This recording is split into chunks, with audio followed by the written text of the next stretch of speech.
Welcome to the Athletes in Motion podcast, from race to recovery, with your hosts, Tom Riegel and Kenny Bailey.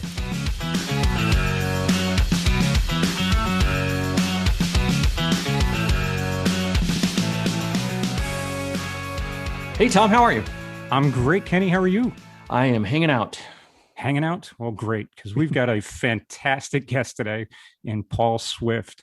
We're really happy to have Paul on this podcast today. So, but before we get to Paul, I've got a quick couple shout outs to some folks in the UK that are listening to the podcast. We're super excited to have you listening. Hope you're getting a lot out of it, and also in Germany. So thank you all.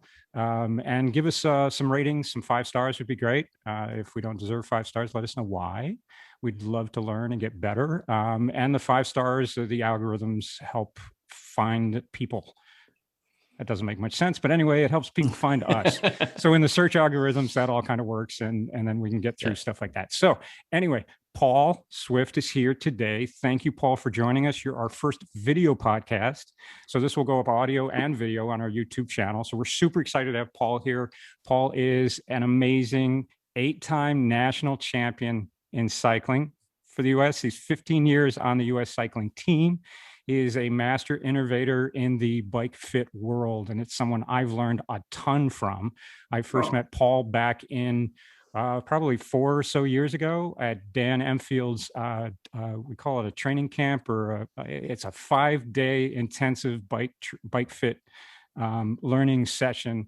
And Paul was one of the instructors there, and it just blew our minds, the amount of detail. I mean, we spent probably 12, 14 hours a day just fitting bikes and talking about fitting bikes and doing stuff. And Paul is a product designer on top of all of his great cycling exploits. You probably know the Look and the SPD Trio style pedals.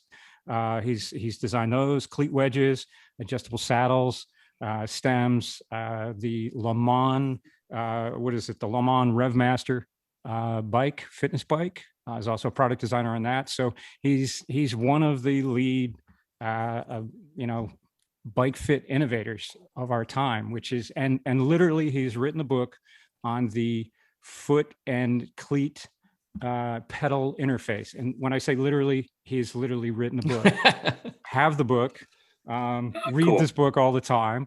So as the founder also of Bike Fit Systems. So, I mean, he's the guy, Paul. I'm so happy to have you on here. Well, we're going to try not to geek out too much on this, but yeah, really great to have you. I forgot one part too, Paul, and that's War Damn Eagle there. So I did go to Auburn University. There you go. My daughter's in graduate school there. So, Oh, very cool. I love Auburn. So, I love the South, man. The South. There you go, man. So, outstanding. Very outstanding. Cool.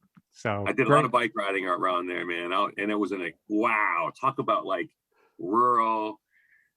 I know I'm riding past houses where the floors are probably dirt, and the names I was called and the things that I encountered, but I loved it. It was awesome. Yeah. So nice.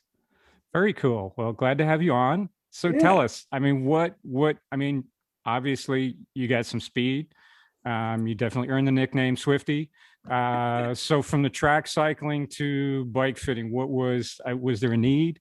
Was there, something came up where you said, hey, we can fix something? I know you like to tinker. I mean, did anyone see this coming years ago? No, not at all. And that's a great question. I don't know if anyone's ever quite asked it that way before. It was myself, really, and a few other peers I've kind of met in the industry. Like, I was messed up, and I had to figure it out for myself. Because I don't know actually what I am today, like literally, but I had a leg length difference of it changed over the years, but it was a centimeter. Wow. And when you start competing at a higher and higher level, that centimeter was a big difference, and it was that sort of quest to, how do I address that? And there wasn't anyone to go to. You kind of went and dabbled around. You pulled something here and you pulled something there, and you tried it, you put it together. And that was kind of my beginning. And then I left home in high school to live and train at the Olympic Training Center. Wow. And it was it might have been 1982, could have been early 83, but it was that winter. And I'm in the back of the building at the Olympic Training Center with Eddie B is there, who, by the way, passed the other day. So rest in peace from COVID. Dr. Ed Burke, the late Dr. Ed Burke was there. But the original not Chris Nerd, but Bill Farrow, who invented the Fit Kit, who really is the guy that, opened up the world to bike fitting. I kind of like to say it's Dr. J in basketball. Then they had Michael Jordan that like took it a whole nother level. I wasn't the first guy, but I took it a whole nother level. But he came to the Olympic Training Center, and I was one of the athletes, and they kept kind of like going like, "Oh, he looks different on one side. He looks different on this side." And they didn't really have something to do that or address that. And it was just their minds of looking and observing. And he had a photograph of Bill Farrow, and I've asked the owner of Fit Kit today. I want to get this photo. I guess it still exists. So thinking about this is 82. It's a long time ago. Yeah. But it was a photo of people standing next to each other, side by side, shoulders, just side by side, shoulder to shoulder. Everyone was a different height. Okay. It was men, women, children, different, some were heavier, some were lighter. Yeah. But every single person in the photo had the same length inseam. And I don't know what it was that just stuck in me, that there's something there. Like, what does that mean? Anyway, so it was my quest of, I built up my first pair of shoes. I probably have them handy here.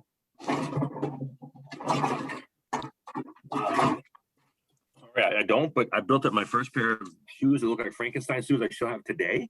Nice. From in the 80s.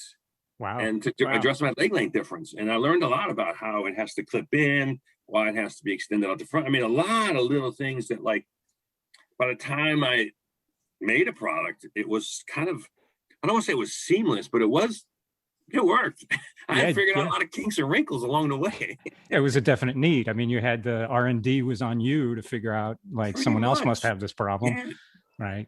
Wow. So I think it was that, that got me into this. I mean, my mother used to be, because I was in summer marching band and this and that, you had to hem your pants like a perfect level to touch the laces, and like she'd, measure one side and do it, and that didn't work. And I'm telling you, like, screaming at me like am I standing wrong and this and all the frustrations. And it's great. Before my mother passed, it was something we talked about, how that life thing, and that's what I talk about cycling in life, that life thing, that frustration, how we could look back at it later and go, oh, this is why, and what it makes sense, and sorry about that. And cycling has helped me flush through so many things like that. So nice.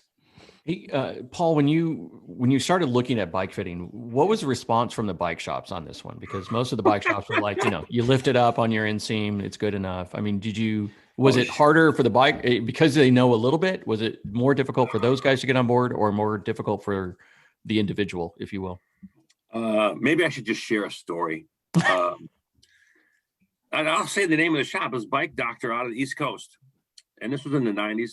And I called him up and said, it's bike fitting. The guy's like, I mean, he used some choice words. He told me where to go. There's no room for this. This is crazy. This is stupid. You spend an hour. And I was lying because I knew it would take more than an hour. But if I said it took 2 hours, I was no way going to be able to get it in the shop in the 90s. And, a lot of people were just, this is stupid. It's crazy. We don't need this, how we're doing it today. And I want to say 5 years ago, I was in the back of his shop. And he has one of the absolute nicest bike fitting facilities in the world. Huh. So here was the conversation that went to, like, basically telling me off. And I mean, he used some words to tell me off. And this is the part I didn't like about retail, because I wanted to tell him off back, but I didn't. I took it. And then years later, here I was in the back of his shop teaching what I, was loved to teach.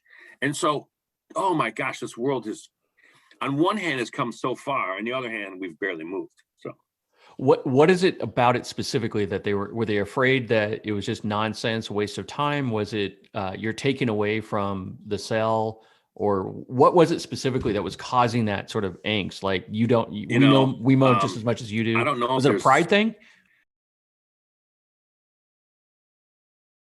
I don't know if there was a specific.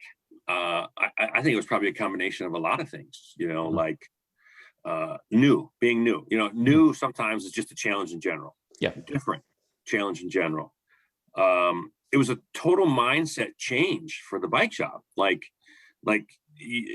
Because there are a lot of shops that sort of attempted it, and it was sort of the half-ass things didn't work at all. And taking the mindset and going, look, I'm going to put some time towards it. I'm going to dedicate towards it. I'm going to put this, effort to it, was a big jump. It was a big shift.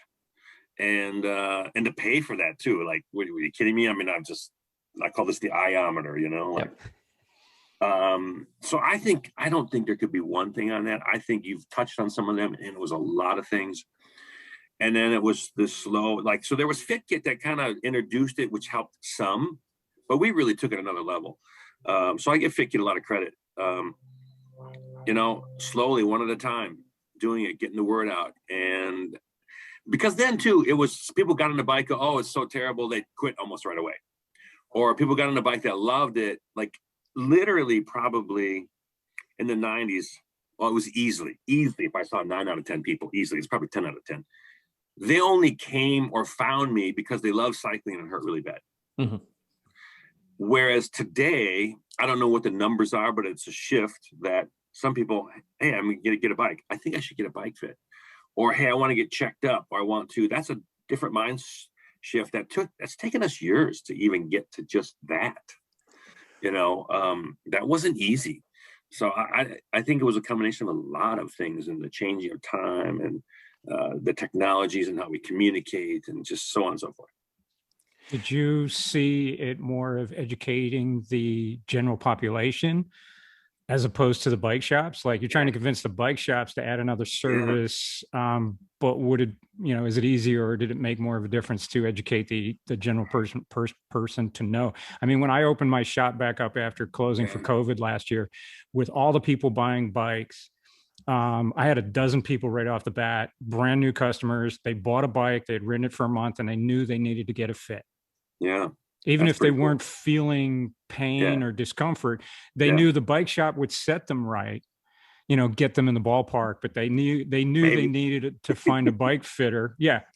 And a couple of them were way off, and a couple where it was little minor tweaks and get some stuff going. But it was like, they knew at that point.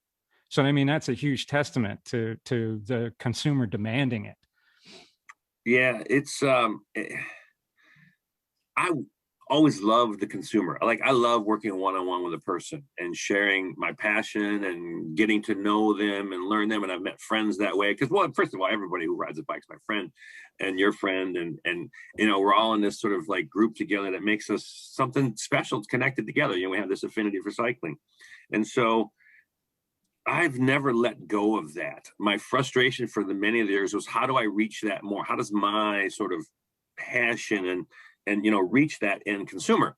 Well, it was challenging, particularly in the 90s and the early 2000s, because communication was very different and it was so new and scratching the surface. So I really targeted the bike shop, and it was like B2B, B to business, to help the business build. Mm-hmm. So my efforts were tremendous on that part. And even today, I still don't necessarily do a lot of one-on-one bike fits. I do more education. I had some guy, it was some forum things. I've worked with like 2,000 people and blah, blah, blah. I'm like, well, I've educated over 2,000 people. Some people, 2,000, that's a lot of bike fits. Yeah. I've worked with over 2,000 fitters, and you think then collectively what they've done, if there's a few of them have done 2,000 fits, I mean, we're in the hundred thousands of people that we've reached. My product is certainly in the millions as far as what it's reached, but like, it's kind of mind-blowing to think about that. So, but today's world, it changes. I designed the RevMaster, and at the time I did that product, there was spinning, and there was only like 3-4 bikes in the industry, and the way they taught and the way the information was disseminated. So for me at that point, it was very easy to pick on, I can improve this, this, and this, and so I'm going to make it better. And we kind of blew that up. But it's a different world. I couldn't take that same approach today. And then take on Peloton. So, and then I've always believed indoor cycling would be part of our future. Always. I put a program together many, many, many years ago where I wanted to hook the bike shop up in the gym, particularly being from the north of Wisconsin, where in the winter, we would have these winter training sessions on rollers because it was cold as shit out. And like, you had to go somewhere with a group of people. Well, that was kind of early spinning in a way, right? Yeah. But I thought, well, maybe we could take advantage of these clubs in the space, maybe we could promote something. Well, that never happened with the people I was working with, but it would be a different approach again today on that. So then we have the world, I think, of what we're doing right now. Like, I've sat down, I was in Colorado, and I'm with a buddy of mine, Josh Wigley, and I see on Facebook, there's this horrible crash in Florida. And it's like, he's like, that's a ride I do. Oh my God, I know this person, this person, and this person. Think about that intimate connection that 10 years ago, we didn't really have. 20 years ago, we certainly didn't have it at all. You may have heard about a crash. You may never even heard about the crash. And so I think, I can't tell you how many people I meet. I'm 55 now. Like, you're not riding a bike outside anymore, the wife will say, or whoever. Or, I feel so much better on trails and stuff now. And I've ridden a bike forever. So I thought there was a shift that was going to come. Who knew it was going to come this big? No way. I had no idea on that. And Peloton has to get credit for that. Spinning was certainly in the right place and the right deal. I do some work with spinning. I licensed some products to them. They kind of let it go. They let Peloton come in and take over. But there were attempts of that too. Like, you think about e-bikes, right? Do you remember the first e-bike you saw? Look at Lee Iacocca. How much money did he put into an e-bike? Yeah. Do you see his e-bike today? No. Nope. So there were companies like E-Zone. E-Zone had raised up millions of dollars, and I was a fit athlete then, and I had done some of the same stuff like Peloton's doing. And I was teaching these classes, and it was all online. You could go do it, but it didn't go. So timing, technology, and then COVID could not have been probably more perfect for a Peloton, Yeah. And now you got the groups and the forums, and people are getting that cycling is pretty cool, and you got a fun, exciting instructor. Gosh, the first time I took a spin class, I was like, who would want to do that? Because my introduction, when I lived at the Olympic Training Center in 1982, 1983, and 1984, was a room full of stationary bikes. I still have one I actually made that copied it, but each one had a bucket next to it. And I quickly learned what that bucket was for. And if you had an afternoon workout, 1 o'clock, 2 o'clock, 3 o'clock, you kind of didn't eat lunch because it came up in the bucket. And I'm like, well, who would want to do this? Well, thank God the world made it really a lot more fun and enjoyable. There's people like you and I are probably still want to go all hardcore about it, but think how many people have just, fitness, and they've enjoyed, and they got a camaraderie, and somehow they've, even though we're not in the same room, they've developed that. And so there's a lot going on here. A lot is being unpacked. So when it comes to, obviously the explosion in indoor cycling because of COVID and Peloton, at the right time. When it comes, for me, the obvious thing is a bike fit. When you buy a road bike or you buy a mountain bike, okay, look at a bike fit. The good news is there's a lot of people that are thinking the same thing. What are the challenges when it comes to those sort of indoor Peloton fits? Because I don't think that's an obvious thing.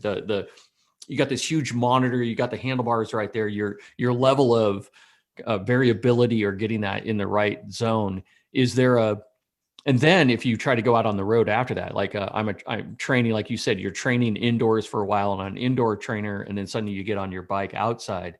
What are those challenges that you see people trying to solve? Well, that's we're in a discovery phase, I think, of that. And because there are people doing it, and I've done it, and I've been trying to collect and gather information how to better do it and how to reach them. And I think we can't just forget and go Peloton. In our industry, we got Zwift and we got Wahoo and things like that. That have also grown our sort of core cycling group on the indoor cycling side. Think of how much money Zwift raised the other day. Holy cow! Hundreds of millions of dollars. So I'm just always wondering what they're going to do with that money. Anyway. Maybe I could find a little niche in there. just a little piece of it. It's amazing that, like, first of all, bike fitting is kind of intimate.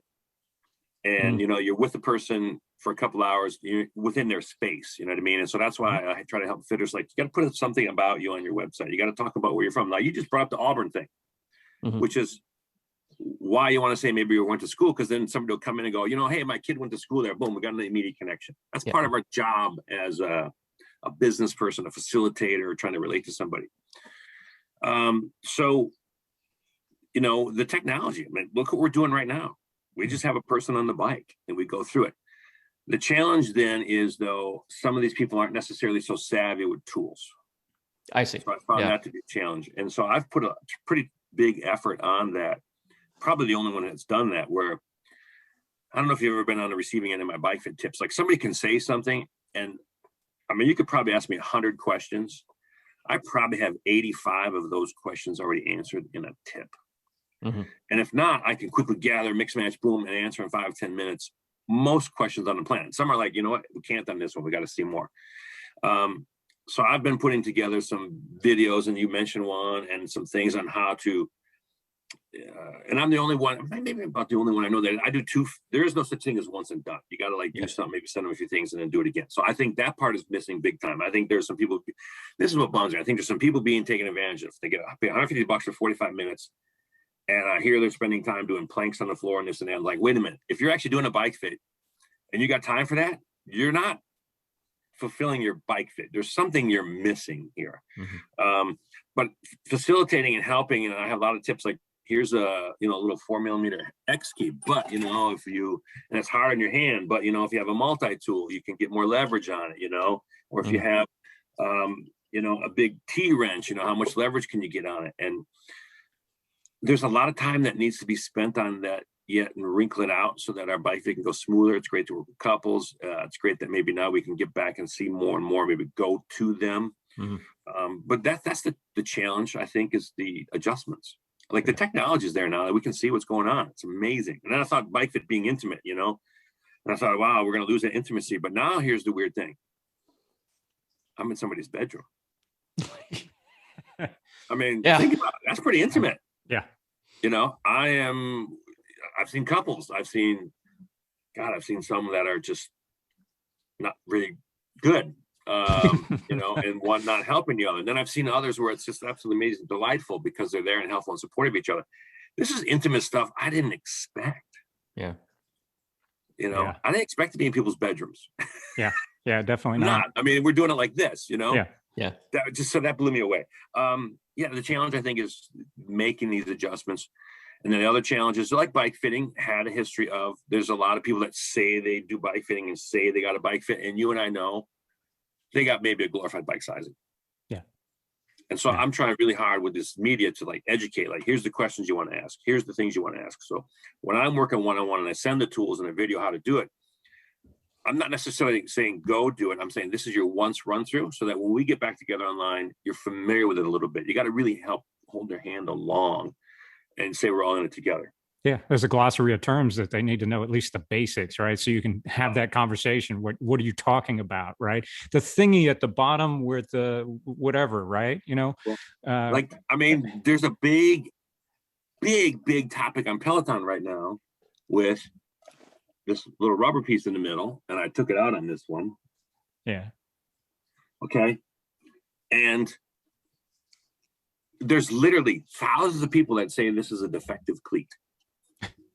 Thousands. Thousands. I bet you Peloton has spent well over $1 million on this topic. Now, to you and I, that's a lot of money. To them, that's less. That's 0.25% when you think that it's a $4 billion company. Yeah. But they've spent over $1 million chasing this stuff, and it's not even the cleat. The cleat has never been defective. There's no fault to it. Yeah. And but a lot of people think. Do you guys know what that little rubber piece is for? What's it for? I don't. Tell us. So I got an email from the Peloton guru the other day who said, hey, it's for walking and you won't slip on the floor. I'm like, no, that's it. That's not it. Yeah. And then there was another one that said it has something to do with float. And you've seen my video and I said float. And I'm like, no, that's not it. Now it can make float a little tougher, a little harder to do. But the reality of this piece is when you put your cleat into here, and if you don't have one, there can be a little space in between here. Now, we're probably not going to be able to see it on this podcast, but I got a video of it, of course, where there's more space in between here. See a little space there, yeah. Okay, and you can have a little toe tap, and this gets a little deep because this cleat is supposed to fit on every single shoe, right? Mm-hmm. A 36, a 44, a 48. Well, there's a curve in that cleat. Remember, Speedplay has different little things because they didn't make that consistent. Now they're supposed to. But when you put this cleat on some shoes, you deform the cleat. And it's not the cleat's fault. It's the shoe's fault.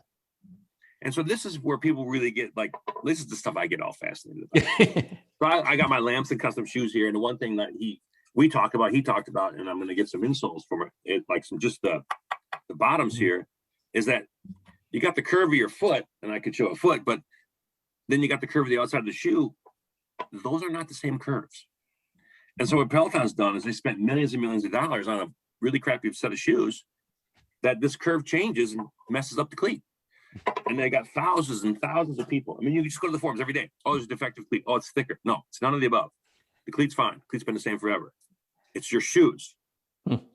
And Peloton is so big that they might be able to try and bury this without having to do that, but they're not facing, what the reality is. Now that's just me because I'm into this. Like I'll take a look at this cleat and this one doesn't show it, but there'll be a tiny, tiny little wear mark in one spot. And I'll be like, what does that mean?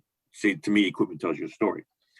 So anyway, I have fun with this in the forums, and I made a couple recent little tips on it going, this is what this is for. It's not for what you thought it was for. And no, you can live without it. Most people won't have toe tap. Yeah. But I've made the video to show like you can make noise by taking this out, Okay. So it's annoying, but not necessary kind of deal. Yeah. Well, and that's what's kind of interesting. It can be necessary. Well, then here's the other one. It depends. So then here's the other one. Like, well, think about it. You and I, most of us, this cleat, even though this is an older style, like we didn't. So there's something that's really interesting. There's some interesting things about cycling. People put their shoes right next to the bike, right? Of course, makes sense. They put the shoes on and hop on. Yeah. So guess what? This rubber piece never wears down. You and I would probably put our shoes in the house and start walking to the bike. You and I might go to the bathroom on a bike ride. You and I might go to a store on a bike ride, and you wear this down. So you're difficult. If there is a point where it's sticking up and it's difficult and challenging, all of a sudden one day, oh my God, it works. Well, it's not a miracle. I mean, it's wear and tear. Makes sense. Yeah. And I've had some challenges with this pedal I had here a second ago. And this pedal, I patented this here. And so they have a little gap in theirs, and it's kind of hard to see where it is, but like the square one would catch in the gap, the little rubber piece. Yeah. Well, as I'm working with people, and it was the smaller shoes again because of the curve, and Shimano's guilty of it, and certainly the Peloton shoes are really terrible. But people look at a shoe as how does it fit? They don't look at it and say, wait a minute, that shoe also has to put a cleat on it. That shoe also has to work on a pedal. See, they don't know the synergistic part of it. And so I'm working with this club that was having a lot of clip-in issues, and mostly clipping out in this one. And it started to kind of go away. And I'm like, well, yeah, because these indoor people at least walk from their car to the class. And so you do that for a month or two. Wear it out. You start to wear down the little rubber piece. All right, now I'm getting in the weeds here, but that's to give you an example of where I go with stuff. And then try to make it make sense for people. I have one of my videos is like people can't clip into the Peloton pedal. They all think it's the cleat. No, it's because they all have a Peloton. Almost every single person fits an exact demographic. Almost every single one. Now, not all of them, because as we know, shoes aren't necessarily always consistent. How much do people weigh? All kinds of other factors. But I can duplicate Peloton's problem probably 990 times out of 1,000. But just putting these demographics together, look, you're going to have a clip-in problem. In Peloton, I mean, people bitch every day. Wow. Every day. I just try to come in and help. So I've had, I don't know, like 4,000 people there. Like, wow, thanks for helping. It was that easy. I'm like, yeah, well, but that's the problem. It's a hack. It's not actually to fix. Yeah. So if someone's trying to get a fit, right? They want to get a fit and they don't want to find those fitters. How do you know you're getting a good fitter? What are the 3 or 5 questions that you need to ask? And then what are the red flags to tell you, maybe I should keep looking? That's a good question. So I have several tips that I put out on the forums, and I'll show, like, here's the 4. There's actually 5 cleat adjustments. You have a leg length. Make sure your fitter can talk about each one, tell you why, and then there's also this aspect of it, which is interesting because tilt and angle. If you just take the pedal and you flip it over and you look underneath on the inside, right in here, you'll almost always see pedal wear. And that'll tell you about the tilt and angle of your foot a little bit. But right there, you're going to lose 9 out of 10 fitters. Yeah. But they don't know any better. So they're still going to go with it. And then there's other things to look at. Like, so I just put tips together and I go, did they ask this question? What did they say about that? And they're like, well, they didn't. I collectively, maybe we can try and reach more and help people get that information. Because I've kind of shifted from trying to be right to like try to share of help people, because there's too many of them. We don't have enough of us and you to help guide them and to find somebody that can address all these things. It's not an easy one. What do they look for? Like, when we talk about a regular bicycle, I mean, does the fitter have a screw kit? Well, what's so important about that? Well, if they don't have a screw kit, that means they probably never mess around with the cleats. Yeah. Well, guess what? It's only the most important connection to the bicycle. It's the only place where you lock in. You can stand, you can sit, you can move around on a saddle, you can go no hands, you can move your hands. None of those places are locked in, and they're not the one that's moving 80 times a minute, minute after minute, hour after hour, week after week, blah, blah, blah. So it's extremely important. Where I push fitters now too, with like, you have a saddle changer. You know, even though I spend a lot of time with the feet, I spend a lot of time with all the interfaces. And the saddle changer, I have seen, well, first of all, it's easily 19 out of 20 people, if not 49 out of 50, if not 99 out of 100, are on the wrong saddle. Yeah. I mean, it's that simple. It's also like with cycling shoes. I kid you not, when I measure width, I'm not lying when I say 50% of the people are on too narrow of a cycling shoe. All you gotta do is take your insole and step on it, and you can show that. But the world's we're fighting some big stuff here. And people say, I have this problem, and I show this little illustration, like, oh yeah, exactly it. I'm like, what? Because I was kind of watching you. Well, no, you're not alone. Like with saddles and choosing saddles, and I think a fitter and a place, there should be the saddle changer everywhere. Why? Lots of reasons. You can change saddles quickly. What's the big deal about that? Well, you ever go to an eye doctor? One of you guys I know did, at least. I'm trying not to use my glasses. But what looks better, A or B? You know? Yeah. And did you ever notice the doctor never goes, hey, what looks better, A? Excuse me, I'm going to go to the bathroom. Yeah. Come back in, B. No, they go A, B. And they do it super fast. And sure, time is money, but the brain works better that way. Yeah. We have a better, like, because even if you're not sure, the brain catches the sureness. It really does. Yeah. And so that's why a lot of the changes I've tried to make much more quickly now, too, with the stem sizer and the saddle changer. So that's one. So you get better feedback. How long did it take to change the saddle before this? Depends on the bike. Depends on some of them are super complicated to get that saddle. Or they just flat won't do it. I mean, that's one of the things is some of them have gotten worse than the 10, 15, 20-minute one from years ago. Yeah. Some are faster, but by the time you're on your third saddle, I think the first one was good enough. Exactly. Can I take you through 40 saddles, 50 saddles? Yeah. Now, the interesting thing about that is you don't have to be a bike fitter. What I like about it is the consumer can do that. The person in the shop can do that. And I'm teaching bike fitting without them knowing it. I'm teaching by feel. The other one is I may have changed more saddles than anybody on the planet. I don't know. If there's somebody that's done more, they've done a lot. That's cool. But when I brought the saddle changer to the market, where the saddle changer, just so we could clarify, is like you can flip a lever and take a seat off, flip a lever, put another seat on. And so you can put this on a stationary bike or something and just boom, you can get on and off and try different saddles, which is you go to a shoe store, get your foot measured.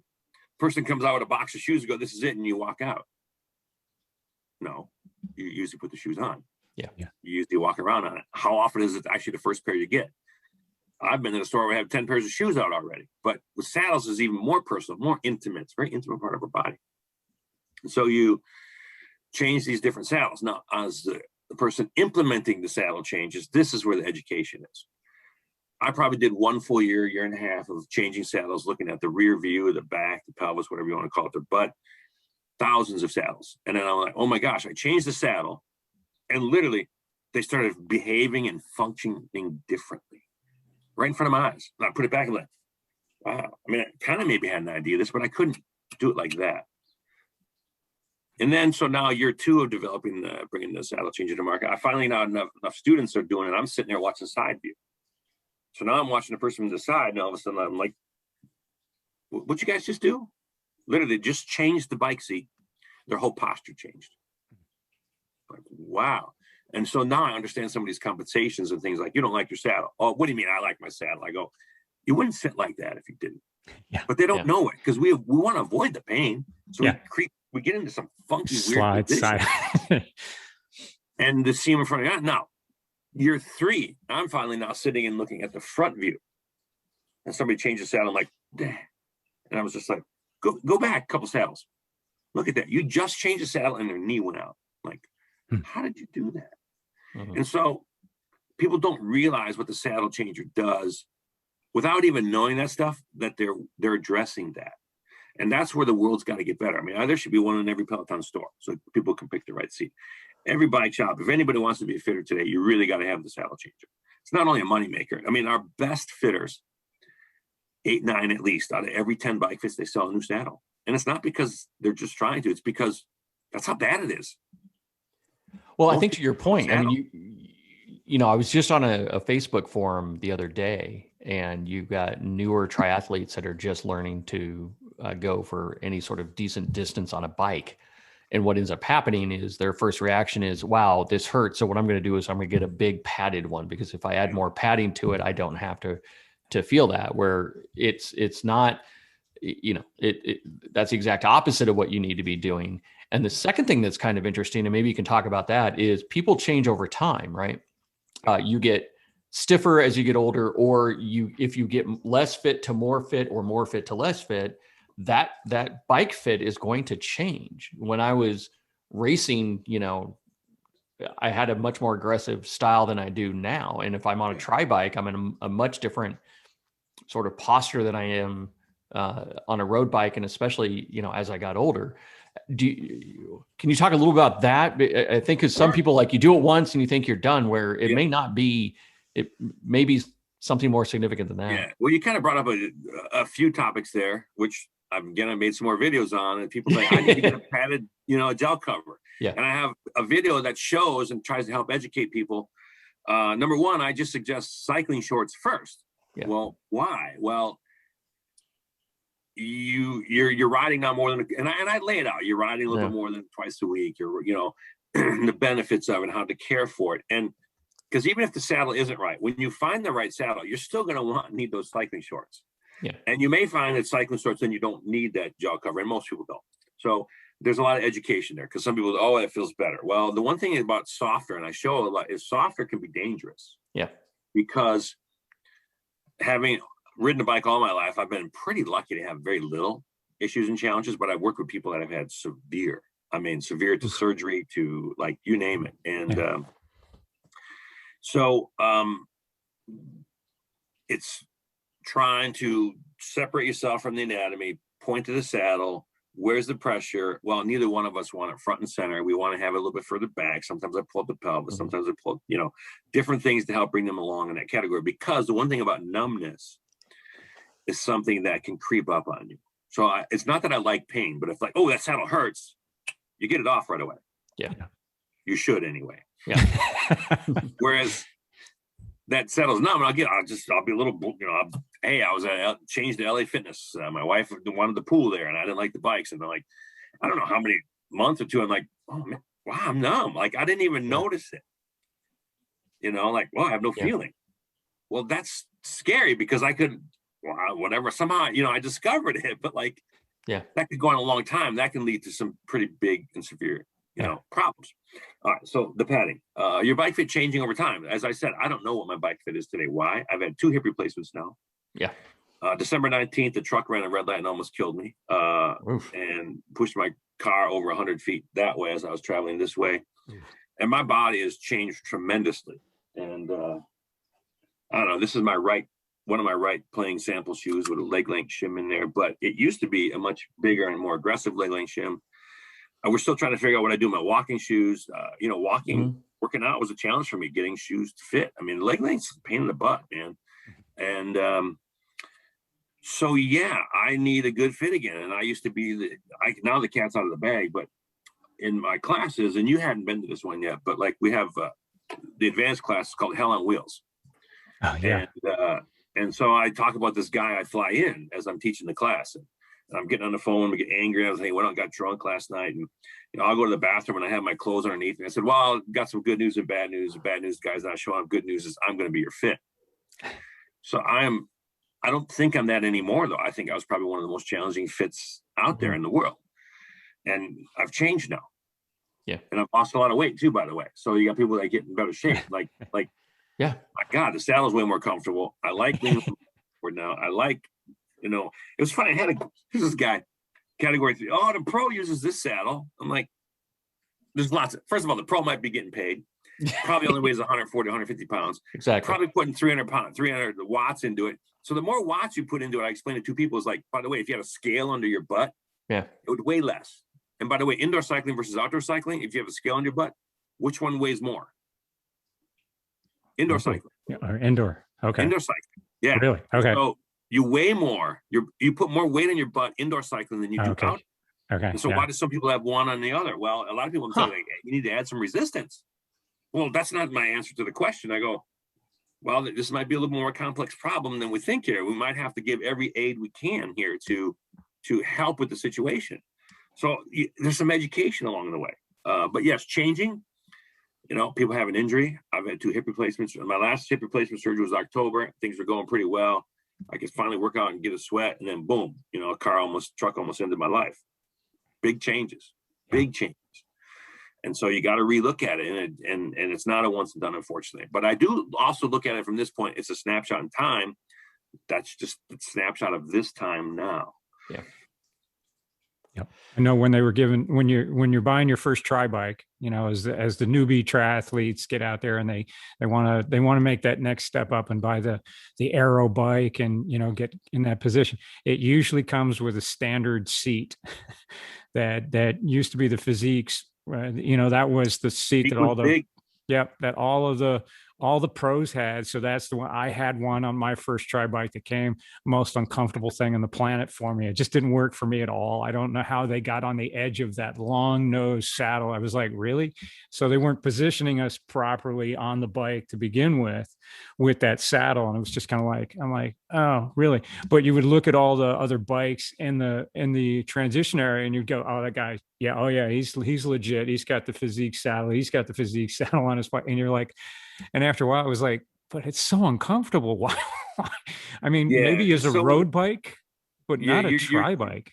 Yeah. And a couple of things there again is like, then this category 3 cyclist I was talking to is like, well, that pro use. I'm like, yeah, well, you're heavier. You don't have the same thing. You're not as tough. First of all, pros are tough fucking people. I mean, these are tough people that many of them could almost ride anything. Yeah. No, that's not optimum per se, but these are not normal people. No. Right. Yeah. I race around the world. I mean, racing in Europe in the spring sucks, man. I mean, it is hard, cold, miserable suffering, and so these people do that all the time. So when it comes to Physique was probably at one time almost the largest aftermarket saddle in the world, and they paid all the money on the pros. So the interesting thing about the saddle changer is, do I have one handy? I think I just took out in the garage, trying to clean my office a little.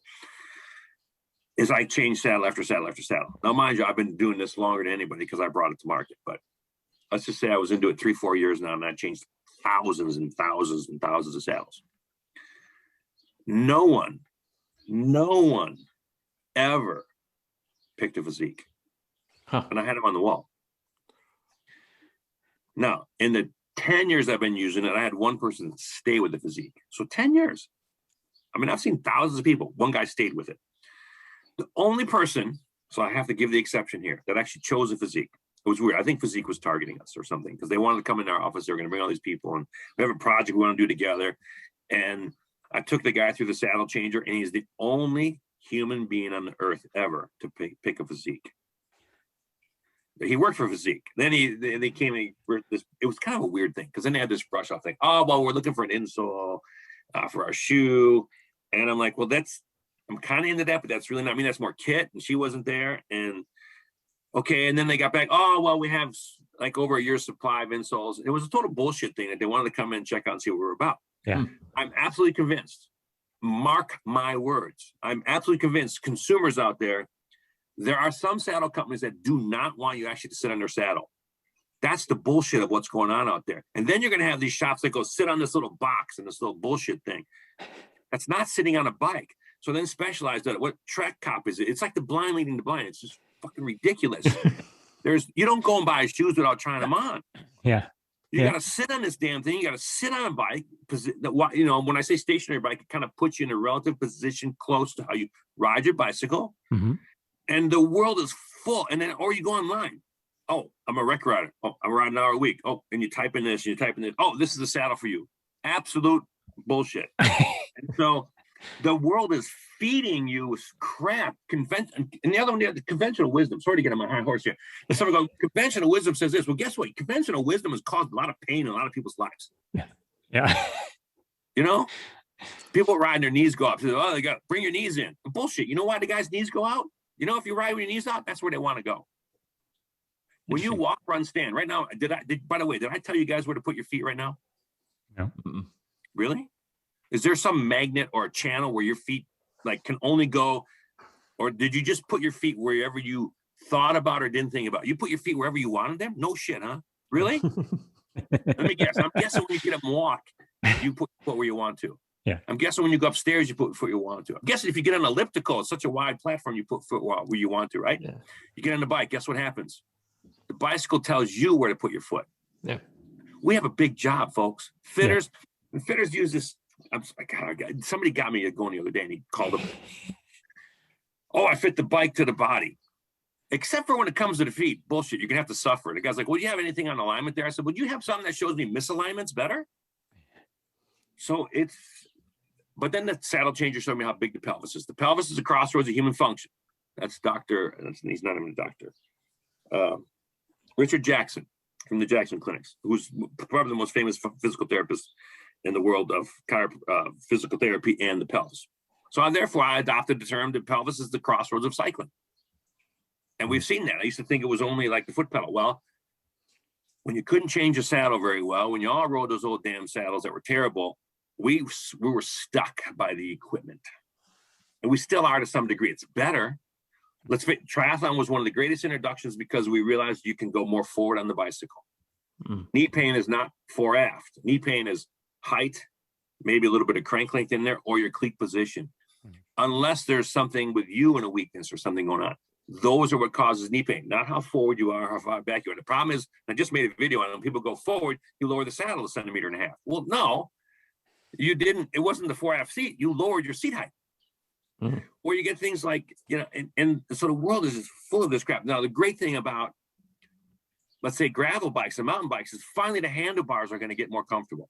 For years, I've been saying, look, this is not, put your hands out, guys. How are your hands right now? Are your hands straight cocked forward like a road bike right now? No. Yeah. They never are until you get on the bicycle.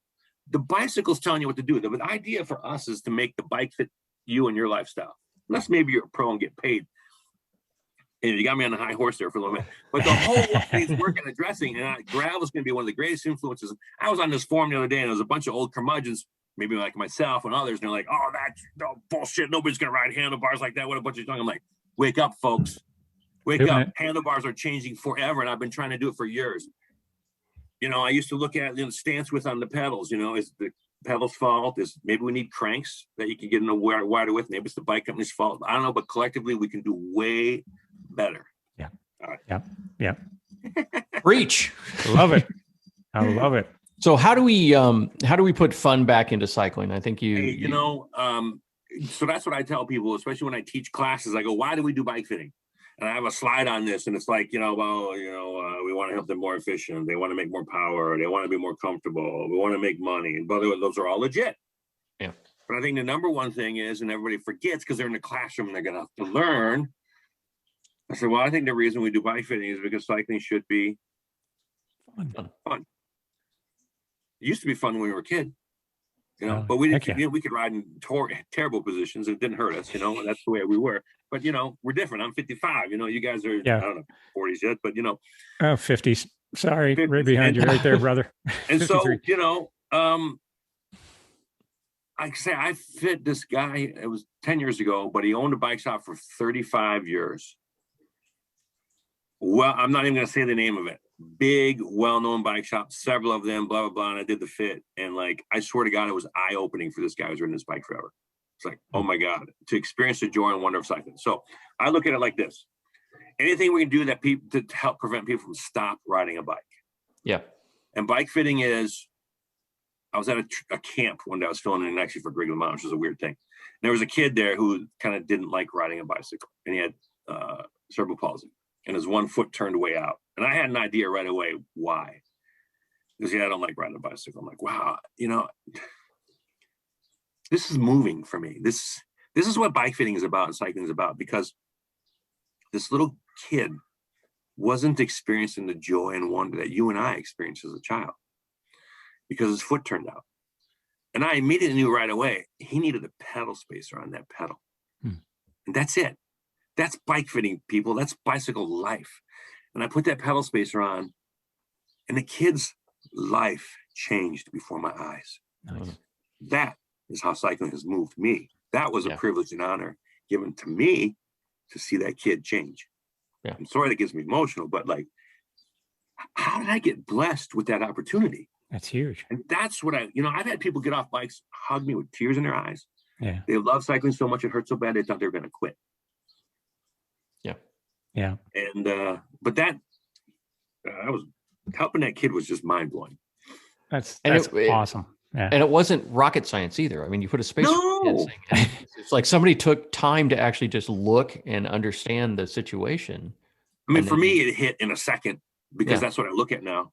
But bike shop owners, I work with some instructors. I go, you don't have to know how to fit like this, but I do think maybe it's a responsibility to know that there's help out there for someone that needs it, and maybe you can help connect them. Because we as bike fitters are connectors. You as coaches are connectors. Mm-hmm.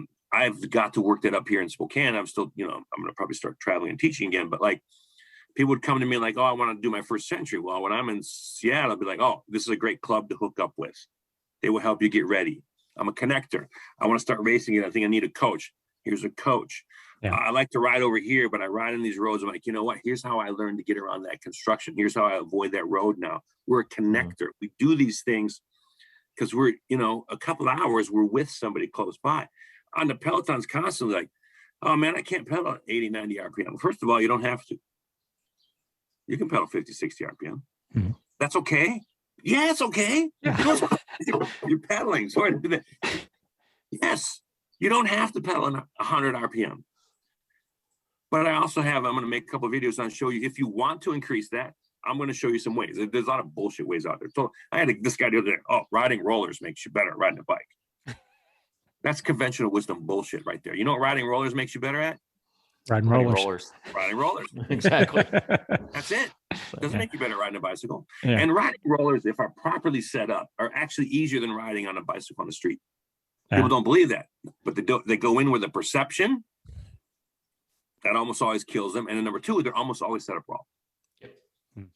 Once you get rid of the perception, you set them up right. The laws of physics say you can't fall off. Now, we as people break that particular law, but it's something in our head that does it. I had a friend of mine, he's 60 something now, nearly died once or twice. And he's like, man, I'm afraid to ride a bicycle. I'm like, dude, you're not afraid to ride a bicycle. And you know how to ride a bicycle. You remembered it. But I'm guessing here's your fear. Getting on and off or stopping. He's like, yeah, that's it. Because I know once you start pedaling, you're fine. I'll come back. Yeah. I said, so what we got to do is we got to break this down. Dude, we're going to find a curb. We might not even go pedaling today. We're going to get on and off the bike, put your foot down. All right. Now we feel we're comfortable with that. Maybe we'll switch it, do left foot, right foot. We're going to pick a target where we see where it's easy to stop. And we're going to just go from A to B. And we're going to get rid of that, address that fear. Yeah. This is the part I like about cycling is I had this lady who was a marathon runner and she wanted to do her first century. She didn't think she could do it. What do you think, guys? Yeah. If she can run a marathon. She's got it. Yeah. I think she's got it. She can ride a century. Yeah. This woman, though, however, went slower downhill than uphill because of fear. It's my wife. My wife does the exact same thing. And so I took her, and this gal I knew, and she's like, Paul, you're the one that can help her. So we get together. We go ride in the parking lot and do a couple little, just, riding in between the knot of whatever. And she's like, why are we doing this? Like, well, just to be more comfortable on the bicycle. And this. And then finally I rode over into the grass once and she stopped. She was, why are we doing this? I said, well, you never know what's going to, the road or a detour or if there's an accident and you got to get around it and just to become more comfortable on the bike. And this lady was charming. But she had these blocks, and anyway, she goes and rides the Solvang Century. There was a detour where, I don't know, was it a half mile, quarter mile on gravel? Yep. And she calls me up. She goes, my friend was terrified and I was just fine. But that's what bike fitting is. It's everybody thinks it's just this little, whatever. But, so I want to show people on the Peloton how to maybe pedal more smoothly if you want to. You don't have to. But a lot of people think it's not okay. A lot of people think it has to be this. It can be any bicycle. I had a gal come in. I was watching this because I grew up poor and saddles are expensive. And this gal, she's a fitness rider, rides 1 to 2 hours a week. tennis shoes, clothing, and she goes, I got $65 for a new saddle. Well, what would any bike shop do? Go buy the maybe $75 saddle and raise her up a little bit. Go, this is the one. Yeah. No, they took her to the saddle changer and all the different ones. And she goes, this is it. And the guy looks at me and he's like, well, it's $105, And I sat there and I was intrigued because I don't like upselling because I know what it was like to be very poor. But I want to properly sell and I want to. And she thought about it. Finally, she goes, I'll take it. That's when I knew that product meant something, because it wasn't about selling more expensive. It was about getting the product that she would actually use and enjoy on her 1 or 2 hour bike rides, and maybe only do it 20, 30 times that year. So if it's 20 times, that was $5 a ride for 1 year. Yeah. To do that. And that's where when I want to work with the Peloton people, is like, just get them the right shorts, the right. Small things. And why I thought the indoor and outdoor world should blend, because now there's groups like Peloton Road Riders. And I remember people in the spinning class, they go to the instructor, oh my God, this is great. I think I want to ride my bike outside. And the instructor goes, oh, that's great. I'm like, here's a chance, here's an opportunity. But there wasn't anything in place to help that person go outside. I can't tell you how many people work in the Peloton forums like, hey, I want to get a bike outside now. Like, and they're in their 50s or 40s. Like, you know what? The gravel bike is awesome. Yeah. Because we don't have to. I mean, like, slicks on it or whatever. Like, I don't have a road bike anymore. I have a gravel bike. It has road tires, or I put on my gravel tires. Yeah. I mean, it's just beautiful. Those are the connections that we all need to do more of. There's a specific bike fit stuff I like to talk about, but I want people to just experience the joy and wonder of cycle. So I have to gear towards that. I have to ask you, because I ask, physical therapists this, and I ask people that are experts in their field. When you go to like a park, or you see a bunch of people riding a bike and you know that they're doing it incorrectly, does your brain like explode inside? Because I know like physical therapists will see people running that are like, do you have this like, I can help this person, I don't know. Is that something that you can never turn off, or is it something that you're always like, you point out, not in a bad way, but you're like, well, that person could really use that saddle being dropped a little bit. That person, does it always happen that way in your head? Not always. You can let it go. Yeah, I think because it hit me once where I had to let it go. Okay. And I learned to, but I often will find a subtle way to maybe approach or talk about or show, because I've had it where it wasn't receptive. People don't want to hear, and because I'm not Mr. Tactful and graceful. Okay, I shoot from the hip. Yeah, freaking accurate from the hip, but I shoot from the hip, and people don't like that. And so I realize there's my personality too. Yeah. Now my wife's a physical therapist, and I've heard her say to her head, I'm not working. But I think that's the beauty of it, I mean, we're blessed to have that knowledge, and if that's a challenge of it, I know when I was, my bike fitter, my physical therapist, he also ran the bike club that I raced for, and he would be sitting behind me like on a climb, and all I can think about is this guy sitting behind me. Like, is he thinking like, how is he working? Because when I'm following him, he's an absolute, like, he is just solid on the saddles, not moving, great cadence. And then he gets behind me and I'm like, oh, am I doing this right? What am I doing wrong? I don't know. It's kind of a funny thing. Not everybody is. Yeah. It's just that weird sort of, and not everybody is. And I raced at the elite level, and I'm just going to say his name, Thurlow Rogers. I don't, that's a big name. And maybe you've heard, maybe I haven't heard, the race pro for many years. And I remember I finally showed up at Eldorado Park in Southern California. I'm like, I heard Thurlow Rogers going to be here. I just wanted to meet him. I wanted to be in the same race with him. Wow, it was pretty cool. I'm like, well, where the hell is he? And the guy's like, he's right next to you. I go, he looked like shit on the bike. There's no way this great cyclist could look so horrible. Yeah. And it's like, you know what? People come in all shapes and sizes, man. Yeah. And like, that came up the other day in a forum. Like, oh, that's just one cyclist. Well, I just popped out an example of, like, not everybody looks great on a bike. I didn't look necessarily great on a bike. I spent years. I did ballet. I did all kinds of things to become more graceful, but I was at an elite level. Screw that. I'm sitting in a bar one day. I'm in Southern California. I'm down at Balboa Peninsula, and I'm at a bicycle training camp, with the U.S. cycling team. And I decided to go to the bar and have a beer. I'm sitting next to this old surfer guy. Do you surf? I'm like, nah. And then somehow I said, I've got it on a boogie board, a couple of times. He goes, you ever catch a wave? I went, yeah, not many, but I've caught a wave. He goes, dude, you're a surfer. There you go. And that is the day you pedal a bicycle, you're a cyclist. Yep. Yeah. Okay. Everybody is a cyclist to me. I treat you the same, and I fit plenty of pros, and I don't necessarily like to do it because the pay and the money's not there, and they can go. Everybody wants to go fit them. Let somebody else. I'm past that now. Or somebody said, "Oh, don't you want to compare?" Somebody said, "Look, I'll let one of my students do it." I'm like, "What about you?" I go, "If my students can't do it, then I'm not any good."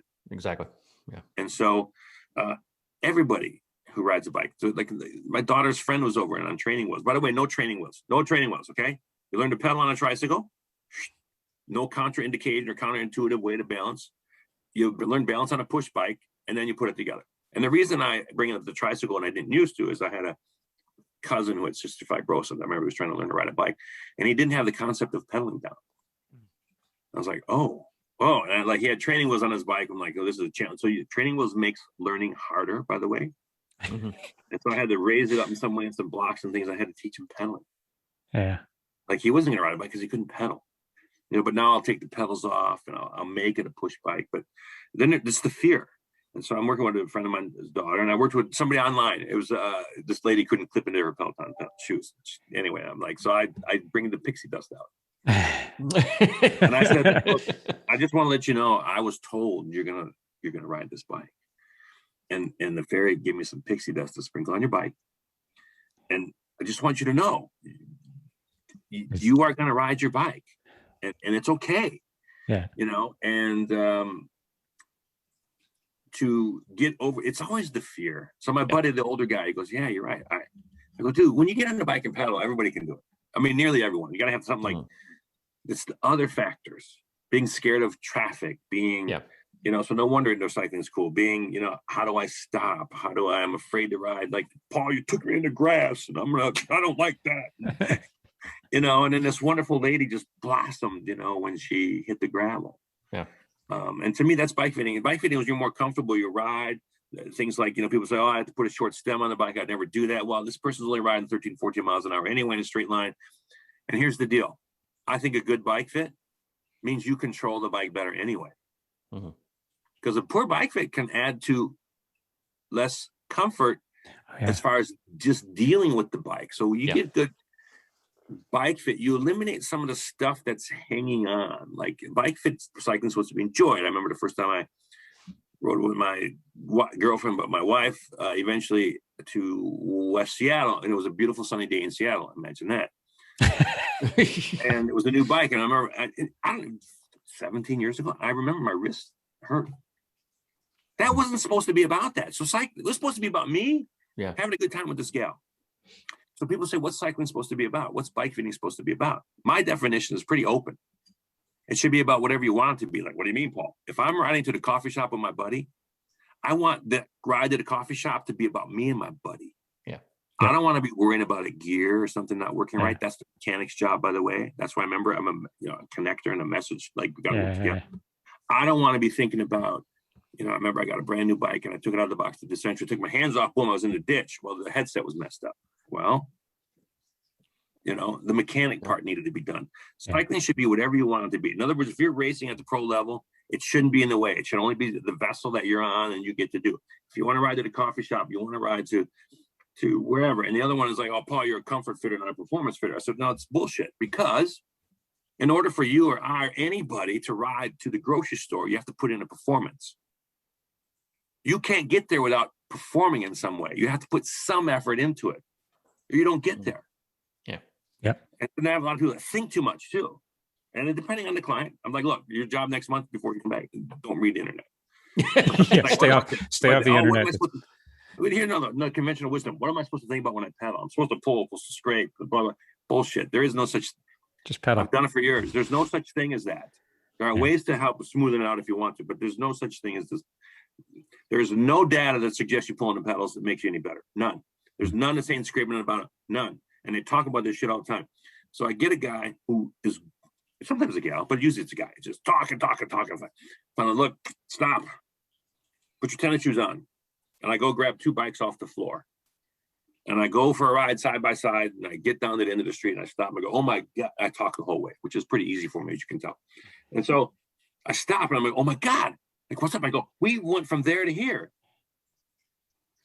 And the guy's like, yeah. I said, guess what? I never thought about pedaling once. But somehow we got here. That's what cycling is supposed to be. Yeah. I was about the conversation with the guy and engaging, getting him to disengage and let go of the bullshit to enjoy cycling. Yeah. That's what drives me. Yeah. And so that's why I make all these little tiny videos and things all the time on just people to let go of the crap. Conventional wisdom crap has held us back. Yep. You know? And that's, I mean, it goes right along with what we've been doing with this podcast is what is an athlete, right? What is a cyclist? Someone who gets off the couch and does something, right? You just get on a bike and you're a cyclist. You pedal a bike. I mean, when I designed the RevMaster too, I designed it that, hey, you can back it up to somebody who's on the couch and they just make them put their feet on and start pedaling it like it's a recumbent. Yeah. Like I give no excuse for people not to ride. Yeah. I make it like, I mean, my biggest thing right now is a project that my kids jiu-jitsu. Like I do stuff in spinning. And so I got a couple bikes. I put it in there because you know what? I was tired of parents sitting at the sides going like this all day for an hour. Like, no, so I got 2 spin bikes there. You can watch your kid and pedal at the same time. There you go. So I'm always looking for an outlet or a reach. And that's, to me, screw about, I'm good at fitting or I want you to be, and I'll help you. Anybody that wants to, like when I help somebody, it's like, because some people say, oh, what about this system or that? So I have a retool. So, well, if you have a retool and you come to me, I'm going to show you how to fill in all the holes. I'm going to have to take advantage of the good parts of it. And then I'm going to try and fill in the gaps so that you are like as complete as possible. Now, if you have to compete with a retool down the street, I'm going to show you every problem there is with that thing. And it's only a tool and this and that. And I'm going to try and make you complete. I don't care. I want you to be the best fitter you can. I will give you everything I got for that. But I've learned more and more, and that's why I've changed my approach a little bit a lot more social media with like, I'm going to go in and I'm blessed. I get great reviews. Not everybody becomes a great fitter though. Yeah. And so I want to work more on those parts. Like, how about if they're pretty damn good, but their business is good, their connection with people is good, and then that will come because there's still so many bad bike fitters out there. So many. Oh yeah. All the time. So what are the social media channels that we need to find you on? Ask the Fitter, man. There it is. Since I sold bikefit.com, I just went with Ask the Fitter. Perfect. I love it. I'm on Instagram, Ask the Fitter. Facebook, I hang out in a lot of Peloton forums, but Facebook is Ask the Fitter. My website, Ask the Fitter will go to my page. It doesn't say Ask the Fitter yet, but it'll go there. And I'm just here to work on that stuff. So I was going to show you, I developed a pedal that like, it does tilt, it does rotation, it goes up and down, it goes in and out, but like, so what? You want to get on this pedal and go. So I've done a lot of the research and things to like get it down to, it's like someone said the other day, it really hit me. Someone said the genius is if you can make something that's, first of all, it's just not complicated, but so the average person can understand it. That's my focus. I want everybody to experience the joy and wonder of cycling. I want everyone. Has cycling ever moved you? Yeah. Share one quick story where it's moved you. I've shared a few already. As a couple, actually, I do a lot of work with the MS Society and their bike MS, right? So we have family with MS. We go out, we ride. We have a team that's done it. We ride with people who have MS, and they ride, and getting them out there on their bikes, getting them comfortable, getting them set up, and going through this is just, we've been doing it for 15 plus years. And we're now doing rides across the country. We're doing it in a couple other spots. I'm looking forward to, now that I'm out here in Tennessee, we've got Jack and Back. We just did the LA ride again for the 15th year, but getting people out there. Actually, there was through a contest, we actually gave away an iZip e-bike to a woman that has MS that was struggling a bit, right? She was having more challenges and she wasn't being able to cycle the way she wanted to. And the activity helped her body respond much better. So we actually got her the iZip bike, gave it to her. She went out on a ride, took some pictures, thanked us. It blows my mind every time that we can get somebody to be active, and that active lifestyle helps with, diseases that are really trying to keep you down. And cycling is one of the things that a lot of people can do. And I could share all kinds on it. I don't want to, steal your thunder, because that to me is cycling. Yeah. Kenny, it's a community. Give me something that's moved you, brother. Yeah, I think it's a similar story. We actually just got a Facebook post, like one of those like, hey, 10 years ago you did this. It was a similar thing. We rode across the US for Team Will, was to raise money and raise awareness for children's cancer. And we had the opportunity to visit children's hospitals, cancer wards on the way. So we went from San Francisco to Kitty Hawk, North Carolina, and in Indiana, we got to go to the Peyton Manning Children's Hospital. And what we did is we brought our jerseys with us, and we brought a Sharpie and said, look, you want to get autographs of your heroes, and you guys are our heroes. And we'd walk in and say, we left California and we go to Indiana, and we're like, hey, I understand, you're looking to get a smile today. So we thought we'd get on our bike and ride over and say hi. And we said, you guys are really our heroes. If you can, could you sign the back of my jersey? Nice. And they would take a Sharpie. And first off, the idea of writing on clothing is a little, unusual, right? It's like, oh, can I do this? Like, absolutely. And on the back of our jerseys, we had signatures of all the kids that were nice, that we were able to do that. But the thing that changed me was, we would have, we had badges of the kids we were riding for. And one of the kids that passed away of brain cancer was the same age as my son and would have been on the same soccer team as my son. And I had him clipped on my handlebars, and I'm riding up in Colorado. We're going over the Loveland Pass, which is, 11,000 feet. And it was a day, right? It was a day. And what kept me going was when I'm done, my pain is when I get off the bike. Like, this kid had no choice, right? Yeah. Day in, day out, 24/7, he's dealing with pain. And this gets me emotional because I can just get off my bike, and that's not fair, right? Yeah. Well, I'm a survivor, and I don't.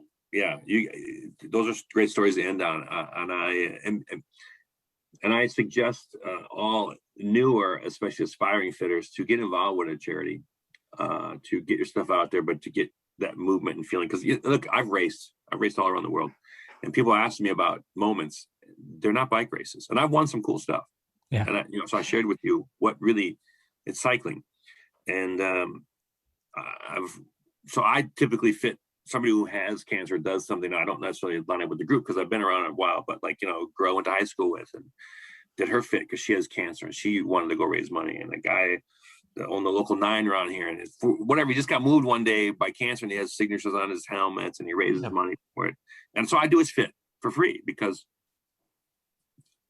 as somebody who's had cancer, I do barbells for boobs because I don't have to ride 100 miles. I can just do a lift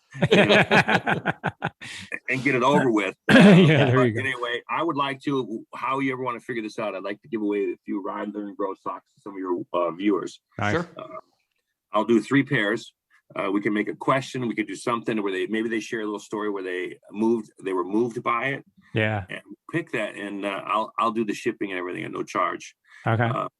And let's do 3 pair of socks. Ride, learn, grow. Because I think the more you ride, the more you learn, the more you grow. And I think we just shared that today. So it's more about bike fitness is just a part of it. Yeah. Yeah. So let's do that. Let's have people send in stories how cycling moved you. Yeah. And we'll just pick the first 3, and we'll get their address, and we'll send them some Ride, Learn, Grow socks. I like it. Very cool. And that's a perfect note to wrap up on. Paul, I can't thank you enough. It's been great. Great conversations. Doing this podcast. We're meeting such cool people and spending some great time and having great conversations. It's been a lot of fun. So I appreciate your time and your efforts. Well, I'm sure we'll be reaching out to talk with you again. I would love it. I think it was my privilege to be on your show today. So cool. Appreciate it. This is what cycling has blessed me with. These opportunities. So, and collectively, we can reach and touch more. Yeah, that's all. Right. For sure. Cool. So thanks everybody for listening. Once again, 5 stars would be great. If it's not 5-star worthy, let us know. Give us help us learn and get better with this whole thing. And we really appreciate all your time and everything. So thanks again.